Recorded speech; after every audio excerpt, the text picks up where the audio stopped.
Hey guys, it's Brandon, aka B.Rich Beauty, aka your beauty best friend. Happy Friday, y'all. Oh, my sweet gherkins, we have come to the end of another week, and I got the tea for you. CLAUDIA JORDAN comes for NENE Leakes.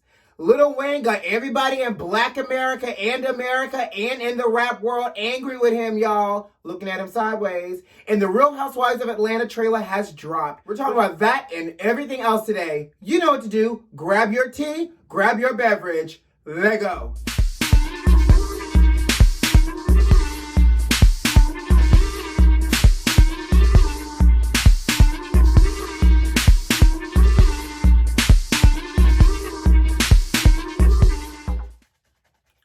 Lord, you know it would not be 2020 if the Gremlins didn't come out to play right before Halloween. In fact, not only before Halloween, child, 6 days before Election Day.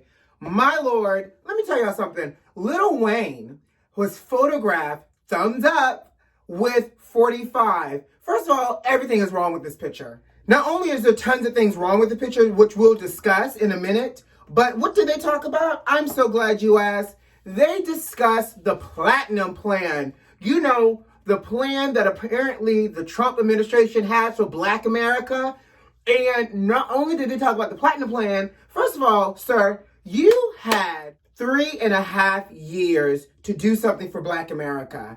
And instead of you doing something for Black America, you call people really fine people and tell people to stand back and stand by as it relates to race relations, and that Black Lives Matter is a political movement that you just can't understand. But now all of a sudden you have a whole Platinum Plan for us?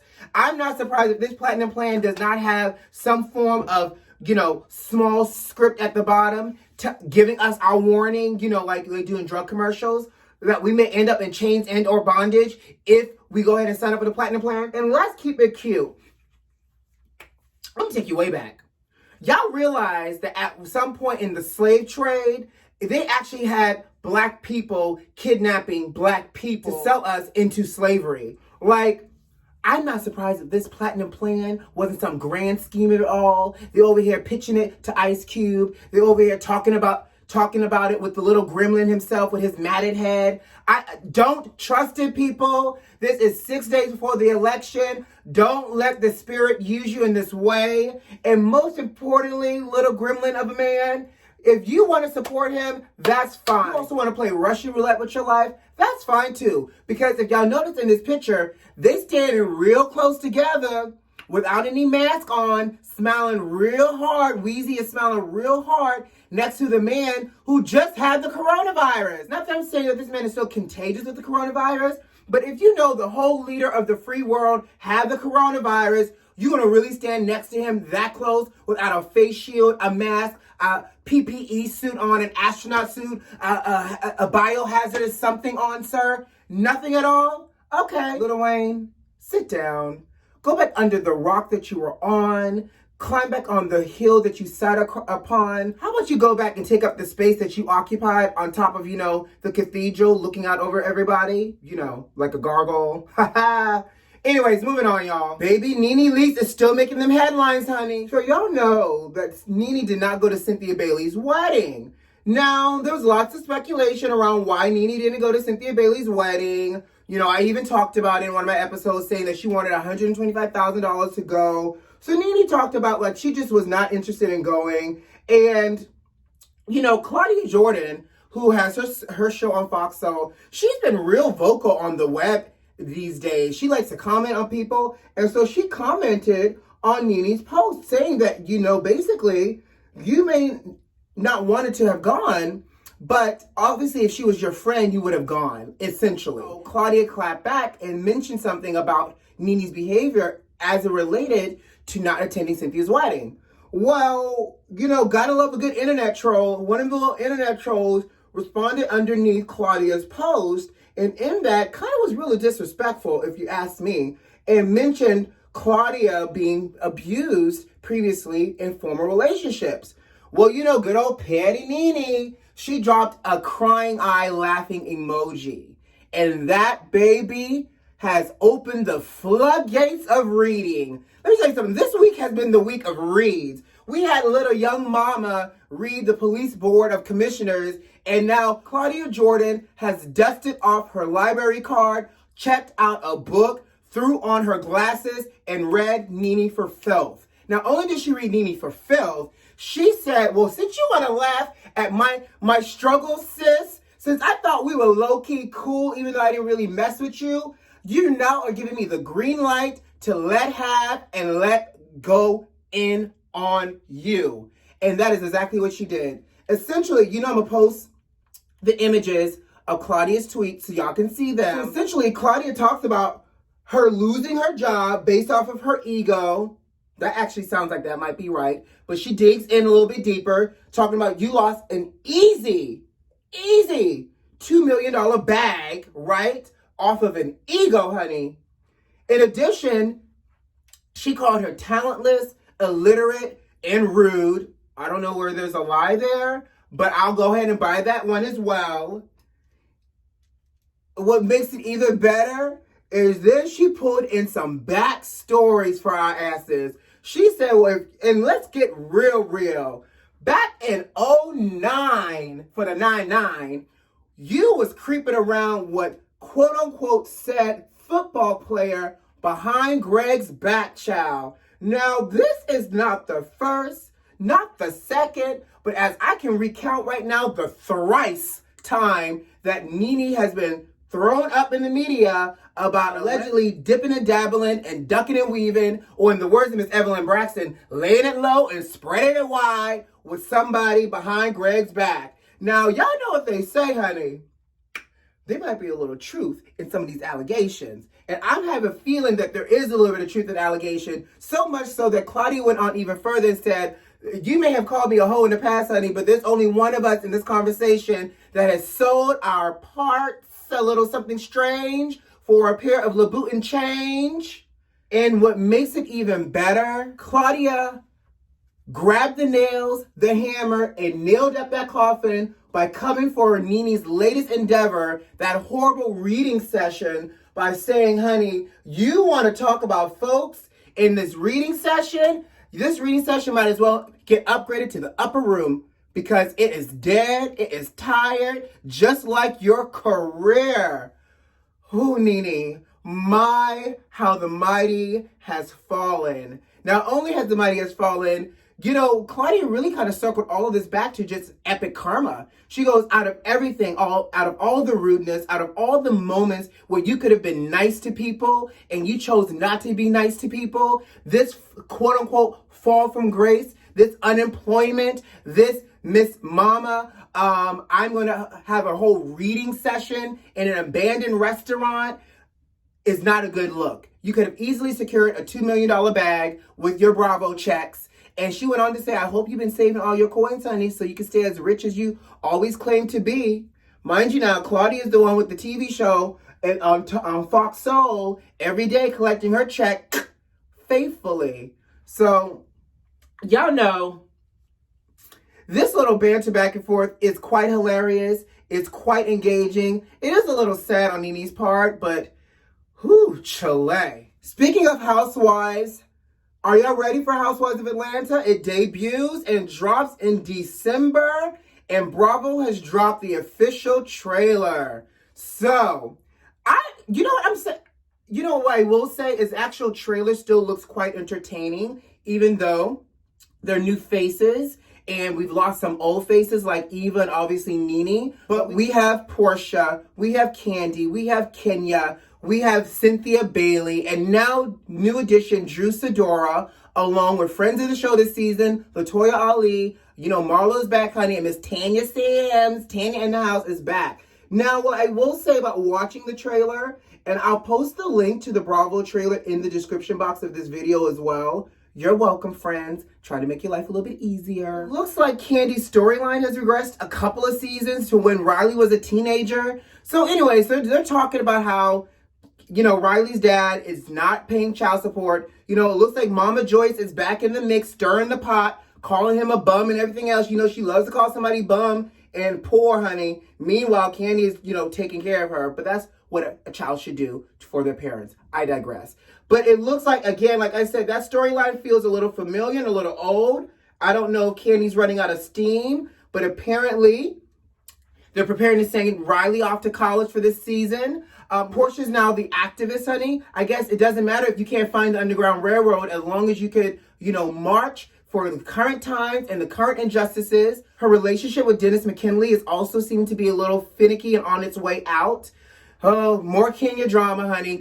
Mark, divorce, getting divorced, not living in the same house, drama, the same. This is the last season I think Kenya gets to try to run on this Mark train and their marriage falling apart because it's getting a little stale real quick. We know, sis, y'all getting divorced. Drew Sidora is new. Do y'all remember Drew Sidora? I can't tell you. So apparently she has credits. Like she used to star in like the Disney Channel. All I could do is remember Drew Sidora from The Game when they did the reboot for The Game back in the day, and she was like the home wrecker or the something, but she was a little just, nondescript. But anyway, so Drew Sidora is joining the cast this season via Cynthia, as being a friend from Cynthia that recently moved from LA to Atlanta. So Drew Sidora's storyline, I guess, is going to unfold, honey, but one of the major clips we saw was the fact that Drew Sidora's husband had disappeared at one point for 3 days and she didn't know where her man was and that they were on the brink of divorce at one point in time.